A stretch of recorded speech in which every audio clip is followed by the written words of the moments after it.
Bank manager ignores black man for 2 hours, regrets it when the board arrives. The tension in the room was suffocating. Marcus Tate stood in front of the bank manager's office, his patience stretched thin, his jaw tight with frustration. The sleek, frosted glass door stood between him and the meeting he had scheduled nearly 2 hours ago, a meeting that had been confirmed twice. Yet here he was, still waiting, while at least half a dozen other customers had come and gone, their transactions handled swiftly and without delay. Lisa Calloway, the receptionist, barely looked up from her computer screen. "Sir, I've already told you. Ms. Sharp is finishing up with another client. She'll be with you soon." Marcus exhaled slowly, forcing himself to stay calm. "Soon?" he repeated, his voice low but firm. "You said that an hour ago. I've seen at least 6 people walk in after me and get taken straight to the back. You expect me to believe this is a coincidence?" Lisa's expression didn't change. If anything, she looked annoyed. "Sir, please have a seat. She's aware you're waiting." He didn't move. He had waited long enough. Marcus turned toward the executive hallway, stepping forward with purpose. Lisa's voice sharpened. "Sir, you can't just walk back there." He didn't care. He pushed the door open. Inside, the hallway stretched out before him, lined with private offices. Some doors were open, revealing hushed conversations and neatly dressed bankers finalizing transactions. But at the end of the hall, through the large window of her office, he saw her. Linda Sharp, the bank manager, sitting at her desk, alone. There was no client, no urgent meeting, just her, idly scrolling through her phone, sipping a coffee as if she had all the time in the world. Marcus clenched his jaw. So, this is what busy looked like. The moment she saw him, Linda straightened in her chair, her expression shifting from casual indifference to mild annoyance. She set her coffee down and stood, smoothing the front of her blazer. "Mr. Tate," she said, her voice clipped. "You should have waited to be called." Marcus stepped inside, closing the door behind him. He was done waiting.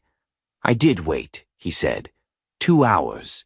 Linda blinked, her composure faltering just slightly. "There must have been a scheduling issue." "Right," Marcus said flatly. "A scheduling issue. Funny how that issue didn't seem to affect anyone else." For a moment she said nothing, her lips pressed into a thin line. Then she sighed and gestured toward the chair across from her desk. "Please, sit. Let's discuss your loan application." Marcus didn't move. "No, I think we need to discuss something else first." Linda's fingers twitched. "Excuse me? I want to know why I was made to wait while others were seen immediately," Marcus said, his voice controlled but firm.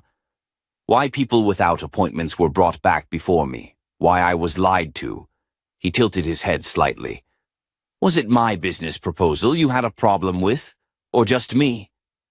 Linda's face paled just slightly. "I don't like what you're implying, Mr. Tate." "I don't like it either," Marcus said, "but I know what I saw." Linda shifted uncomfortably. She wasn't prepared for this, not for a client who wasn't going to just smile, accept the disrespect, and move on. "Look," she said finally, trying to regain control. "I understand your frustration, but we've been extremely busy today." Marcus let out a short laugh. "Busy?" He leaned forward slightly. "I was watching Ms. Sharp. I saw a woman walk in without an appointment and get escorted back in less than 3 minutes. I saw 2 different men show up, both taken inside while I sat there like an idiot." He folded his arms. "So tell me, how does that work?" Linda's jaw tightened. "I don't have to explain our internal scheduling to you." Marcus met her stare, unblinking. "No, but you will." The air between them was thick with unspoken tension. Linda knew she had been caught, and she was scrambling for a way to regain control. But before she could respond, there was a sudden shift in the atmosphere. The door to the hallway opened again. Marcus turned just as three sharply dressed men stepped inside, and suddenly everything changed. The moment Linda saw them, her entire demeanor transformed. Her back straightened, her expression shifted from irritation to something that almost resembled fear. Because these weren't just any men, they were executives. And at the front of them was Richard Langford, CEO of Westbridge National Bank. Linda's face lost all color. Marcus, however, simply smirked. Because now it was her turn to wait. Linda's throat tightened as Richard Langford, the CEO of Westbridge National Bank, stepped inside her office. The room suddenly felt too small, too suffocating. The man exuded authority, his presence alone shifting the balance of power in a way that was impossible to ignore. His tailored navy blue suit was crisp, his silver tie perfectly knotted, and his piercing blue eyes swept the room with a quiet calculation that made it clear he already knew something was wrong. Behind him stood two other executives, both watching with interest but saying nothing. Marcus remained silent as well, standing near the chair Linda had so rudely made him wait for. He didn't need to say anything, because now she was the one under scrutiny. Richard's gaze finally landed on Marcus, and his entire face lit up with recognition. "Marcus Tate," he said, stepping forward with a broad smile. "What the hell are you doing here?" Linda stiffened. Marcus smirked. "Apparently, I was waiting for a meeting." His voice was calm but laced with something sharper. "For about 2 hours." A deadly silence fell over the room. Richard's expression immediately darkened. He turned sharply toward Linda. "You mean to tell me," he said, voice dangerously smooth, "that Marcus Tate has been waiting out there for 2 hours?" Linda's fingers clenched around the papers on her desk. She opened her mouth, scrambling for an excuse. There must have been a scheduling mix-up. Richard's eyes narrowed. A scheduling mix-up? Linda swallowed hard. Marcus tilted his head, watching the unraveling unfold. "Funny thing about that," he said casually. "It didn't seem to be an issue for anyone else. I saw at least 6 people, some without appointments, get taken back before me." He shrugged. "Guess I just got unlucky." Richard's jaw ticked. He turned toward one of the executives standing behind him. "Dan," he said coolly, "pull up the visitor logs. I want to see exactly who checked in and when." Dan, a tall, no-nonsense man in a gray suit, nodded immediately and stepped out to make the call. Linda went pale. The tension in the room thickened. Richard folded his arms, his gaze never leaving her. "Tell me, Linda," he said, voice laced with a deadly calm, "what was the real reason Mr. Tate wasn't seen?" Linda hesitated. She knew there was no good answer. If she admitted the truth, that she had deliberately ignored Marcus based on her own biases, her career was over. But lying, that wasn't an option either. Because Richard already knew. Linda swallowed hard. "I wasn't aware of the issue," she finally said. Marcus let out a quiet chuckle. "That's interesting," he said, his voice dripping with sarcasm. "Because I was sitting right in front of your receptionist for 2 hours. I even asked her to check in with you. Twice." He raised a brow. "Are you saying she didn't?" Linda opened her mouth, then closed it. She had no way out. At that moment, Dan returned, his phone still in hand. "Just got the logs," he said, his expression unreadable as he handed the phone to Richard. Richard took one glance at the screen, and his expression hardened. He slowly turned the phone toward Linda. Marcus didn't need to see it to know it was bad. Linda's eyes darted to the screen, and her breath caught. There, in clear, indisputable records, were the check-in times of every client that had come in that morning. Marcus's name was bold and unmistakable, his appointment logged at 10:58 a.m., and beneath it, the names of every single person who had arrived after him, all of whom had been taken inside before him. Linda's hands trembled slightly as she clenched them in her lap. There was no denying it now. Richard's voice dropped to an icy level. "You had Marcus Tate waiting out there for 2 hours," he said, his words slow and deliberate, "while you took in multiple walk-ins." Linda's lips parted slightly, panic rising in her throat, but Richard wasn't done. "Do you have any idea who you just disrespected?" he said, voice quiet but sharp.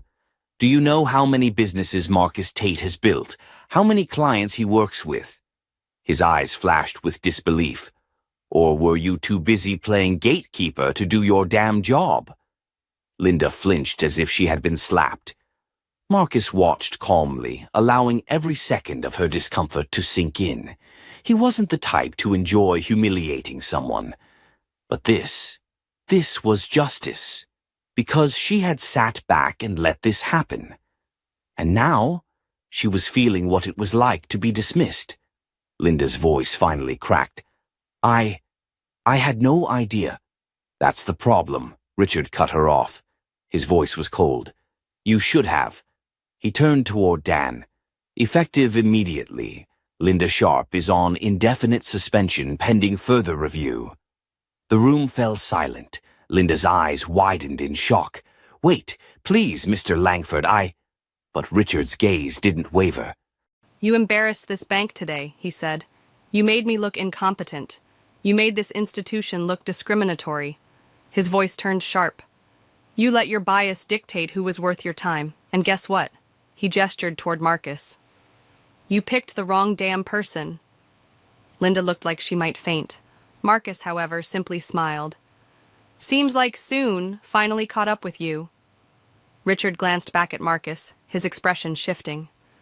"Marcus, But Marcus shook his head. "I think I've wasted enough of my time here today." He picked up his briefcase, adjusting his suit. "You'll hear from my legal team." Richard nodded stiffly. He wasn't about to argue.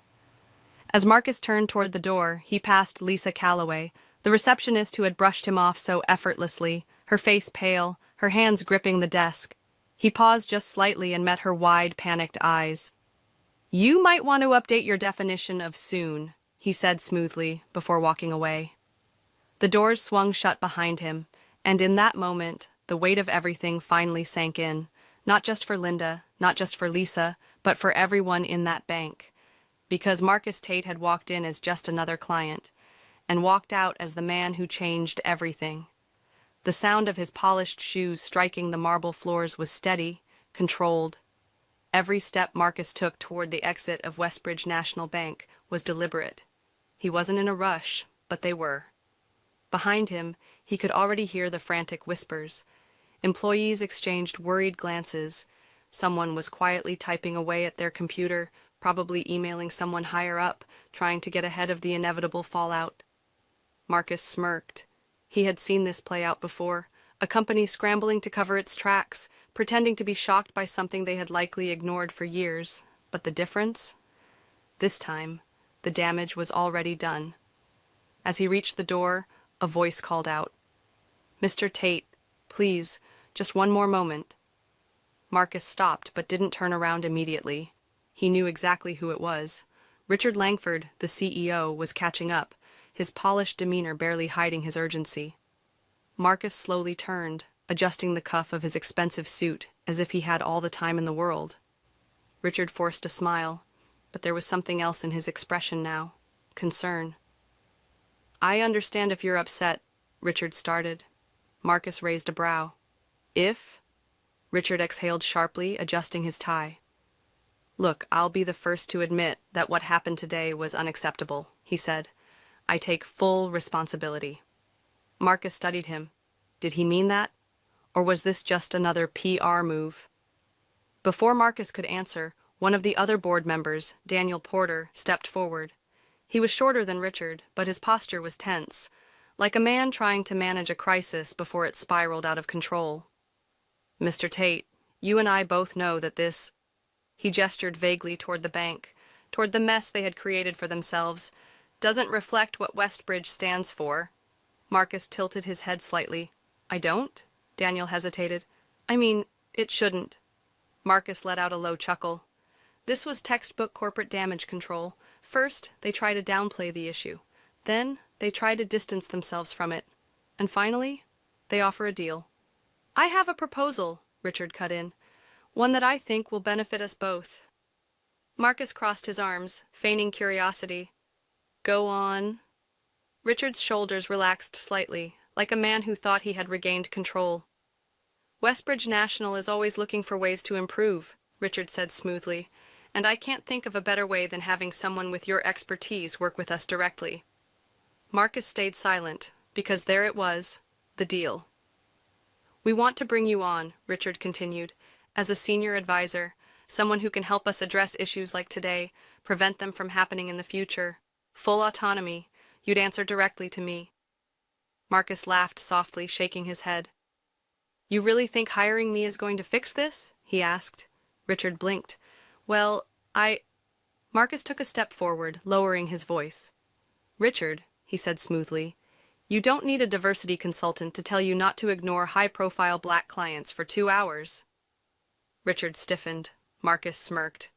Or is that too complicated for your team to figure out? The silence between them stretched. Marcus could see the flicker of irritation in Richard's expression now, the moment where a powerful man realizes he doesn't have the upper hand anymore. And Marcus? He was enjoying every second of it. Finally, Richard forced another smile. Mr. Tate, I understand why you're frustrated. Frustrated? Marcus cut in, his voice turning sharper. No, Richard, frustrated is when you get a wrong coffee order. He took another step forward. I'm insulted. Richard's jaw tightened. Marcus let the words sink in before continuing. You want me to help you? Fine. I'll give you some free advice, since we both know my time is valuable. He watched as Richard's hands curled slightly into fists, but the man didn't say a word. Marcus lowered his voice. The problem isn't a training issue, he said. It isn't about oversights or mistakes. He leaned in just slightly. It's about the fact that I didn't look like someone you needed to prioritize. The words hit their mark. Richard's expression shifted, like he had just been punched in the stomach. Marcus gave him a mocking smile.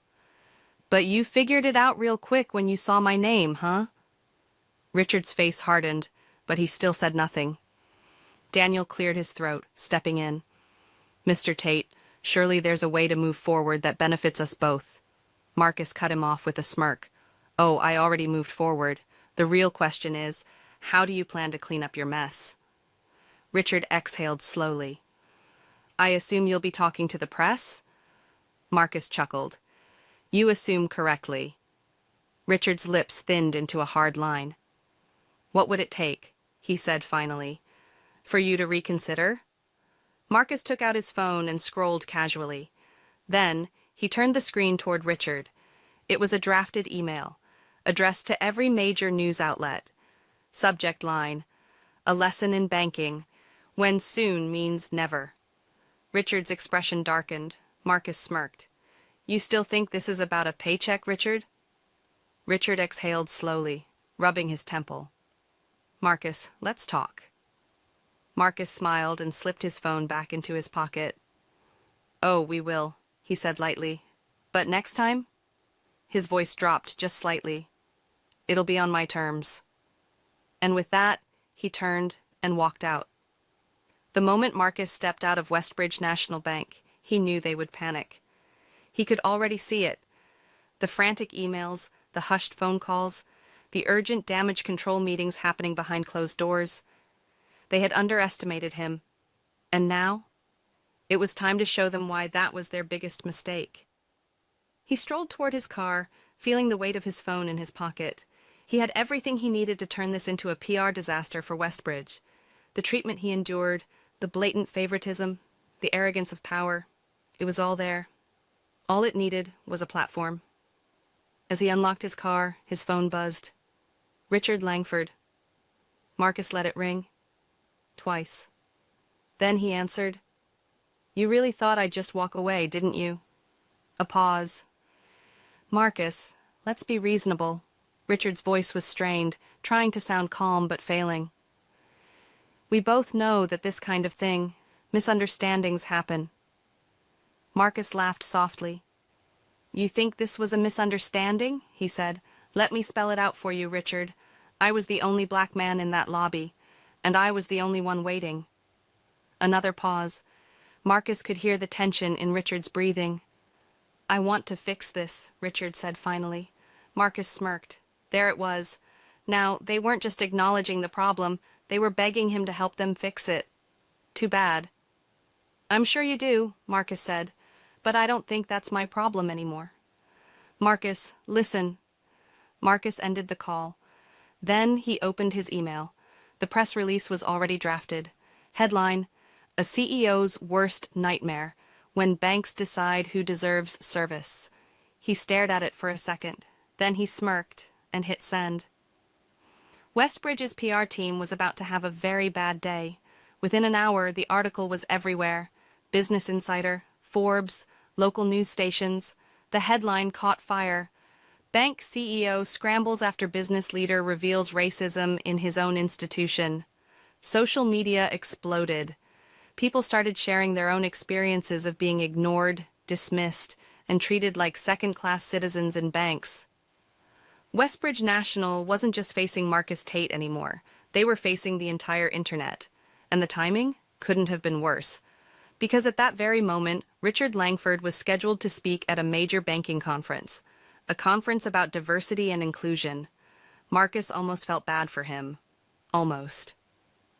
A few hours later, Marcus was sitting at his office, sipping whiskey when his phone buzzed again. Richard Langford, he answered. This time, he let the silence stretch. I assume you've seen the news? Marcus finally said. Richard exhaled sharply. Marcus, we need to talk. In person. Marcus leaned back in his chair, enjoying the moment. Oh, now you want to meet? He said. What happened? Did your staff forget to schedule an appointment? A beat of silence.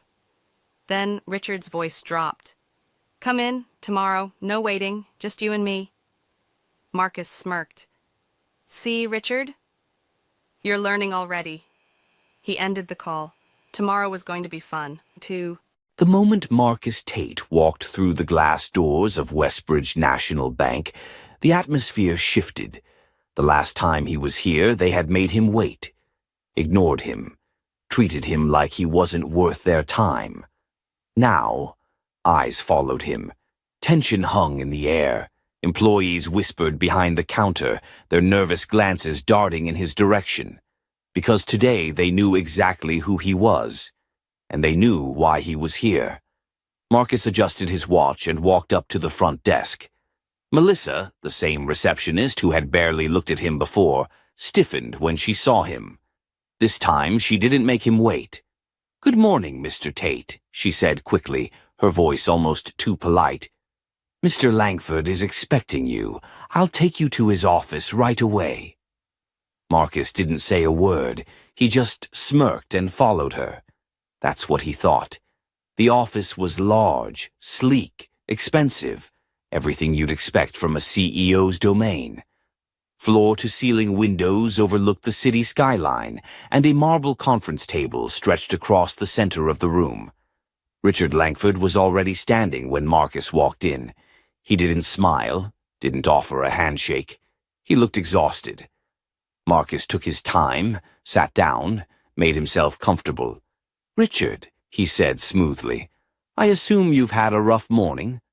Langford exhaled, rubbing his temple. You have no idea. Marcus chuckled. Oh, I do. He leaned back, watching Langford squirm. The damage had been done. The backlash from the article had been swift and brutal. Westbridge National's name was all over the news. Their public relations team was in meltdown mode. Investors were calling. Clients were rethinking their business. And worst of all, the board was furious, which meant Langford was desperate. And Marcus, he loved every second of it. Langford sat down, folding his hands. All right, Marcus. What do you want? Marcus smirked. There it is, he said. The part where you finally admit you need my help. Langford's jaw tightened, but he didn't deny it, because he couldn't. Marcus let the silence stretch, then leaned forward. I want accountability. Langford frowned. Meaning? Marcus tilted his head. Meaning Melissa gets fired. Meaning Linda Kramer. Gone. Meaning every employee who thinks it's acceptable to ignore clients based on how they look? Retrained. And not some corporate checkbox training. Real training. Langford stiffened. Marcus, let's be reasonable. Marcus laughed. Oh, I am. I could have gone further, Richard. I could have let this story drag out for weeks.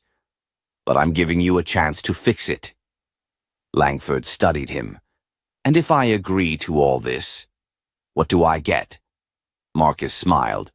I go public with a follow-up statement. Langford narrowed his eyes. Marcus continued. I tell the press that we had a productive meeting, that Westbridge National acknowledged the issue and is making real changes, that this isn't just another corporation brushing discrimination under the rug. Langford leaned back, considering. Marcus could see the wheels turning. If they didn't fix this, the fallout would be even worse. Finally, Langford sighed. Fine, he said. You'll get everything you asked for. Marcus stood. Good choice. But just as he turned toward the door, Langford spoke again. Marcus, wait. Marcus paused, glancing over his shoulder. He had expected resistance. What he hadn't expected was the shift in Langford's tone. It was almost regretful. Langford exhaled and shook his head. I can't fix the past, but I can fix this. And I will. Marcus watched him for a moment. He had heard empty promises before. Langford must have noticed the skepticism in Marcus's eyes because he continued.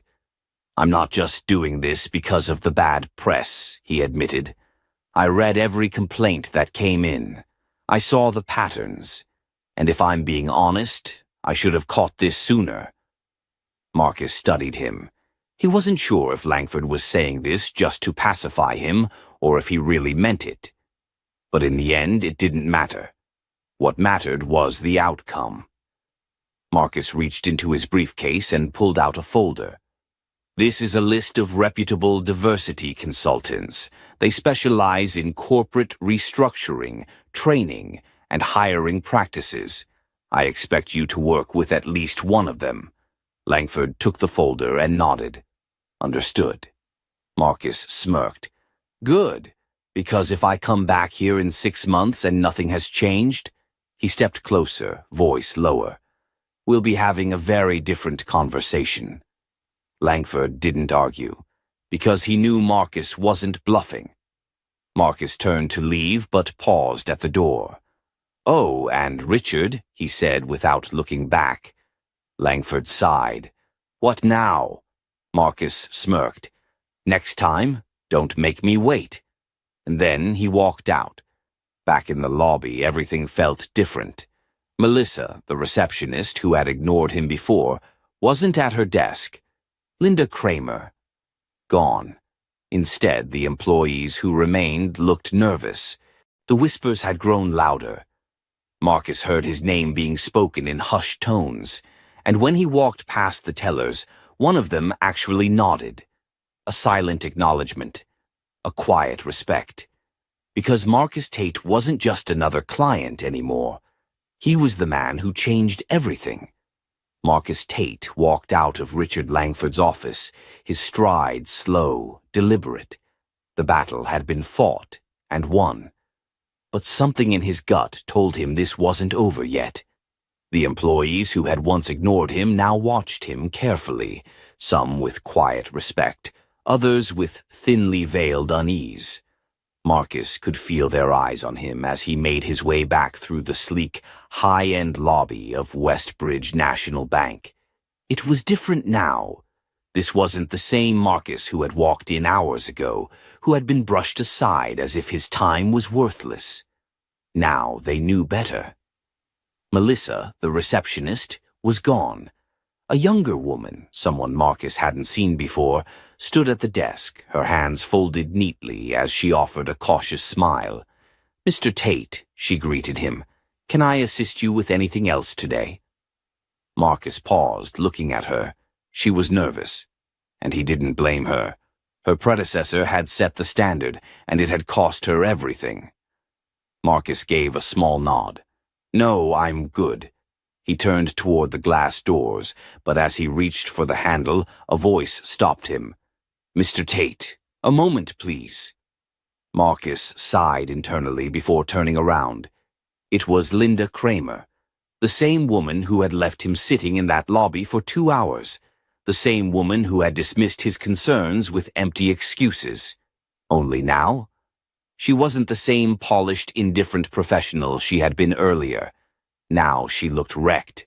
Her hair was slightly out of place, and she was gripping a manila folder so tightly that her knuckles had gone pale. Marcus tilted his head. "Linda," he said smoothly, "didn't think I'd be seeing you again." She swallowed, her throat bobbing. I wanted to speak with you before you left." Marcus crossed his arms. "I'm listening." Linda hesitated. "Look, She exhaled, shifting her weight awkwardly. "I wanted to apologize." Marcus raised an eyebrow. She kept going. "I was wrong," she admitted, voice quieter now. "I was wrong for how I treated you, for how I let things happen in this branch." Marcus didn't blink. He let her words sit. She was expecting him to say something, to ease her guilt, to offer some form of absolution. But he didn't. Instead, he waited, and the silence grew uncomfortable. Linda fidgeted. "I didn't think—" "No," Marcus finally said, voice calm but firm. "You didn't?" Linda flinched. "You didn't think twice before making me wait," Marcus continued. "You didn't think twice when you prioritized everyone else over me.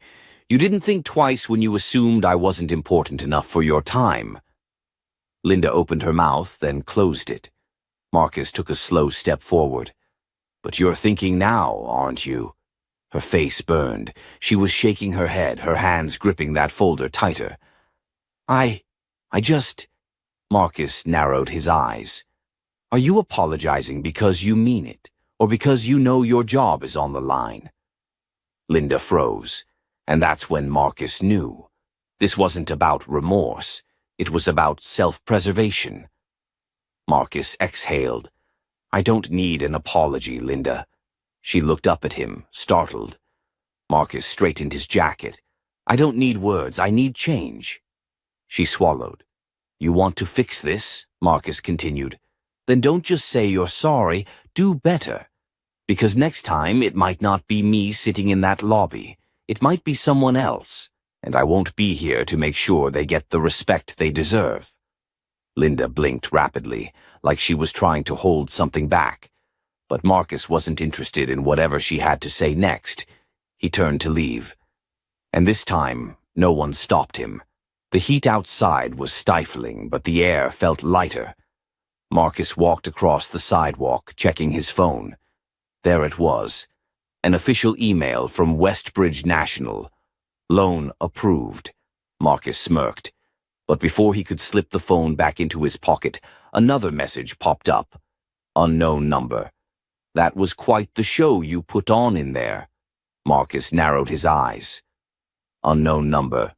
Westbridge isn't the only bank that operates like that. You just exposed one branch. But what if I told you it goes deeper?" His smirk faded.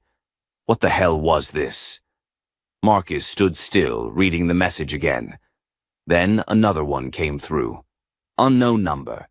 If you're interested in the real problem, meet me tomorrow. Noon. The Goldfinch Cafe." Marcus exhaled, looking up at the sky. This had started as a personal fight, but maybe, just maybe, it was bigger than that.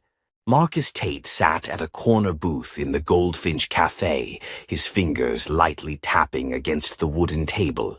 The cafe had a rustic charm, exposed brick walls, hanging Edison bulbs, and the faint aroma of freshly ground coffee.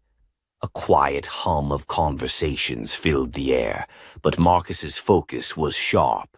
He was waiting, and he didn't like waiting. The message he had received after leaving Westbridge National Bank had been cryptic but intriguing. Someone had been watching. Someone who knew that his situation at the bank was just the tip of the iceberg, and that meant this wasn't over. Marcus had spent the better part of his morning replaying every moment at the bank.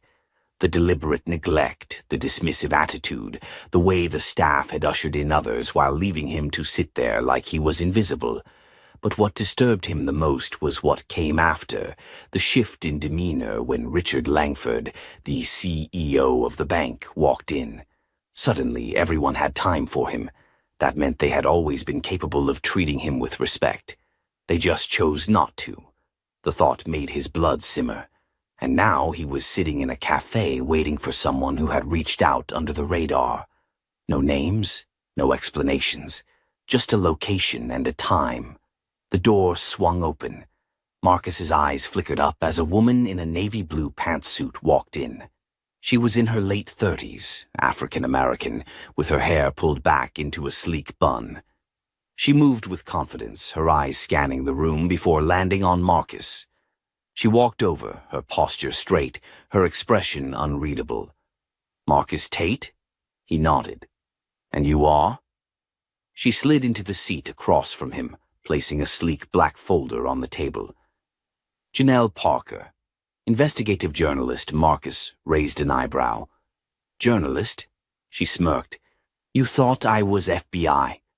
He leaned back. "At this point, nothing would surprise me." Janelle exhaled, then pushed the folder toward him. Marcus hesitated before flipping it open. Inside were documents, emails, memos, employee complaints. The further he read, the more his jaw clenched. "What is this?" he asked, his voice low. Janelle laced her fingers together. "What you experienced at Westbridge National? It's not an isolated incident, it's a pattern. A systemic issue that stretches across multiple branches." Marcus studied her. "And why bring this to me?" Janelle leaned in. "Because you're not just some random guy who got ignored at a bank. You're Marcus Tate.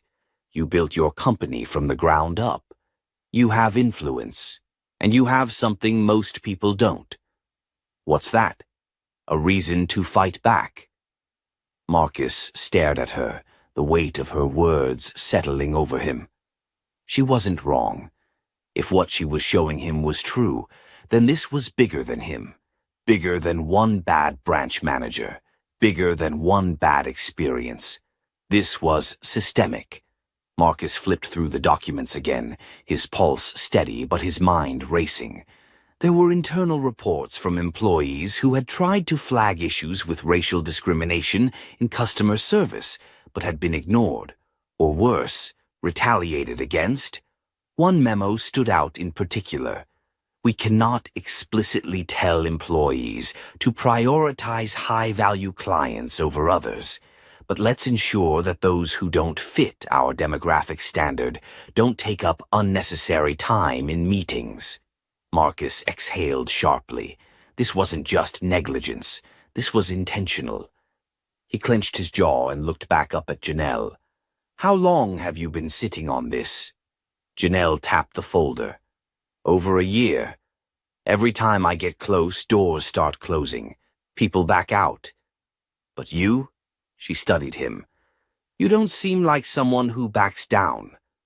Marcus exhaled. She was right. He didn't. Janelle pulled out another sheet of paper, this one highlighting a list of executive bonuses tied to specific financial practices within the bank. One section caught Marcus's attention. Client Tier Incentive Program, Executive Rewards for Efficiency in Preferred Customer Engagement. Marcus frowned. "What does this mean?" Janelle smirked.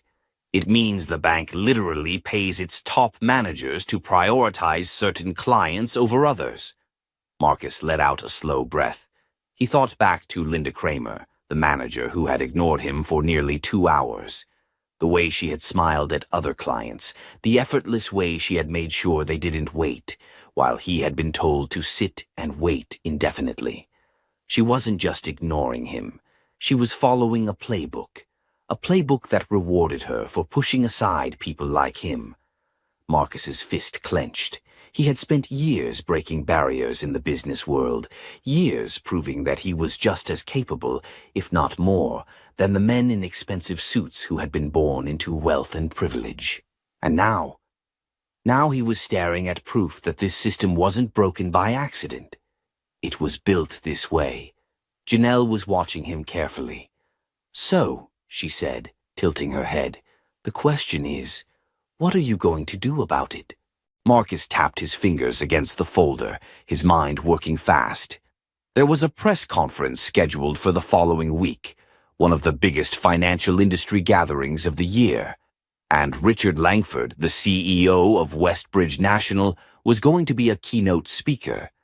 Marcus looked back at Janelle, a slow smirk spreading across his face. "We're going to expose them," he said. Janelle's eyes gleamed. "That's what I was hoping you'd say." This wasn't just about his experience anymore. This was about every person who had been shut out, ignored, or dismissed. And Marcus Tate was about to make sure they never got away with it again. Marcus adjusted his tie, his reflection staring back at him from the bathroom mirror of the Regency Grand Hotel. His heartbeat was steady, his expression composed, but beneath the surface his mind was electric. This was it, the press conference of the year, a gathering of some of the most powerful figures in the banking and financial industry. And at the center of it all, Richard Langford, CEO of Westbridge National Bank. Marcus had made sure to secure a spot at the event, not as a guest, not as a passive observer, but as a speaker. And when the moment came, he was going to bring the house down. He stepped out of the restroom and into the grand ballroom, where chandeliers dripped with golden light.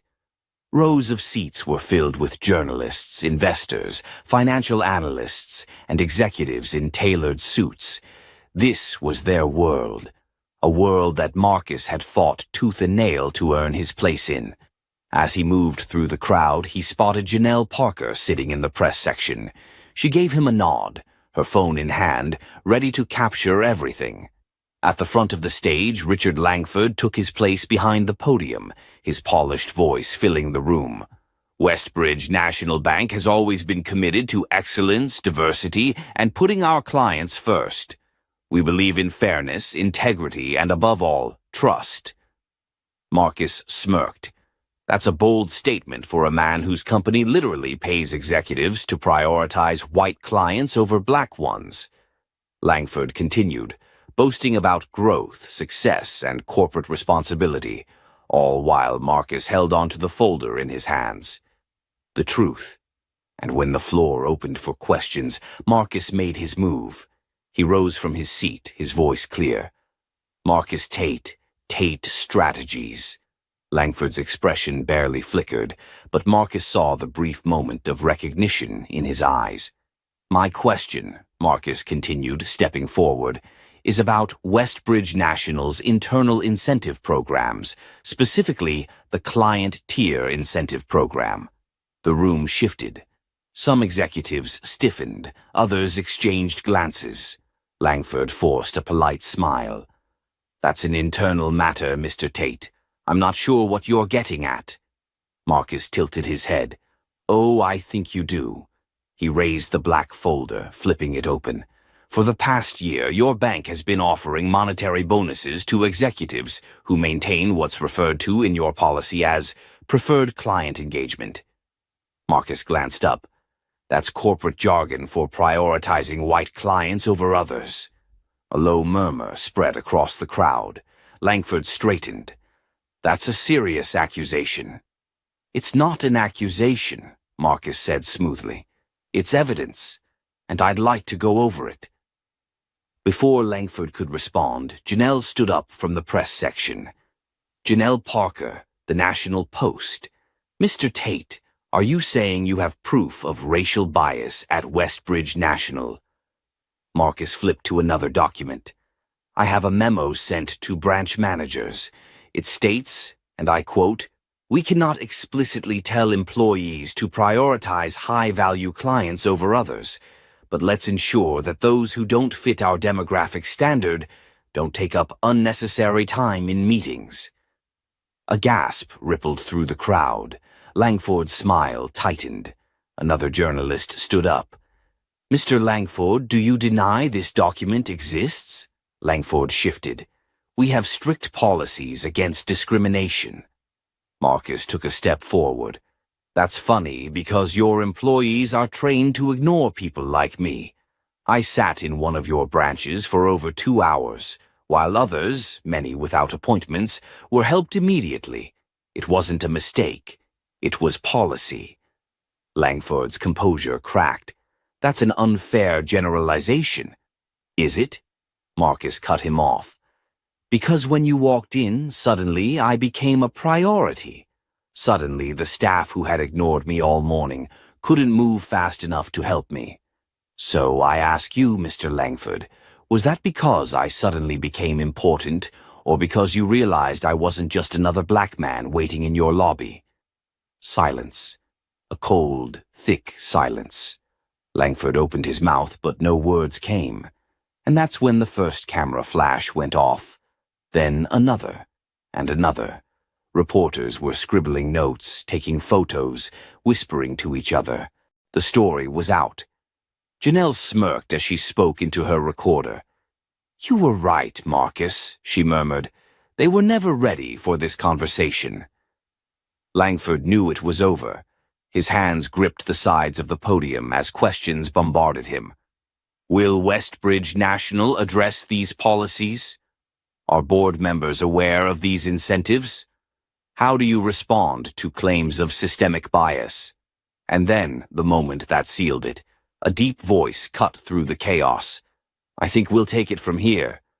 The room turned. 3 men in dark suits stood at the edge of the stage, members of the Westbridge National Board. One of them stepped forward. "Mr. Langford, we need to speak now." Langford's face drained of color. Marcus crossed his arms. He had seen this before. Langford wasn't a leader. He was a puppet. A man who had enjoyed the benefits of a system he never questioned, until today. Now that system was crumbling around him, and he knew it.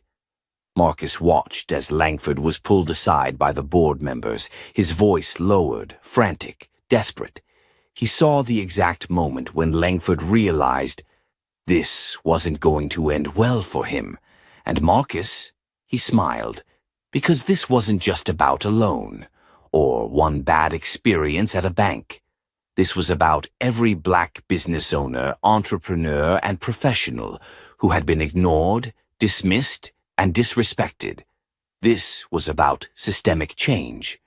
Janelle stepped beside him, slipping her phone into her pocket. "You just changed the game." Marcus exhaled, the weight of the moment settling. "Not just me," he said. "All of us." She nodded. "So, what's next?" Marcus smirked. "Now, we make sure they never get away with this again." As he stepped away from the podium, his phone buzzed. An email. He opened it. Subject: Loan approved. Marcus chuckled.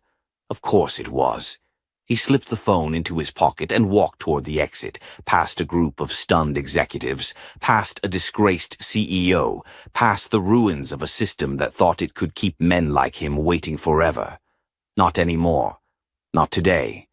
And not ever again. If you've ever been overlooked, underestimated, or made to feel like you don't belong, this story is for you. Never wait for permission to be seen. Never let anyone tell you that your presence, your time, or your worth is less than anyone else's. Speak up. Demand what you've earned. And if they try to ignore you, make sure they regret it.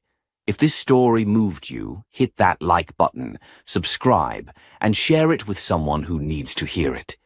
Let's keep this conversation going. Justice isn't just given, it's taken.